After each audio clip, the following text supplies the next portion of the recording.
Hello बच्चों, let's see question A and B are two constant in spherical shell. If A is given a charge plus q while B is earthed, then shown in the figure. Charge on the outer charge of the shell B 0.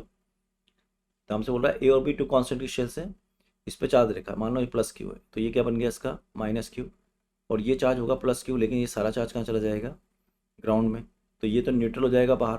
The charge of the outer surface of shell B is 0, बिल्कुल सही बात है. The charge on B equal and opposite charge to that of A, बिल्कुल सही बात है. इस पे क्यू होता है, इस पे माइनस क्यू होगा. The field inside A and outside B is 0, बिल्कुल सही बात है. इनसाइड ए तो इसलिए 0 होगा बच्चों क्योंकि कोई चार्ज ही इनक्लोज नहीं है, मतलब कोई चार्ज है ही नहीं यहाँ पर, देखो, है ना. और बाहर इसलिए 0 होगा क्योंकि नेट चार्ज इनक्लोज 0 है.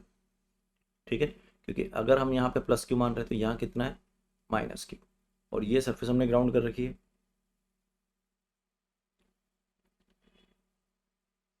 ये ग्राउंडेड सरफेस है, तो ये गाउसियन सरफेस हो गई, कौन सी, अंदर वाली, और ये भी Gaussian surface 1 and Gaussian surface 2.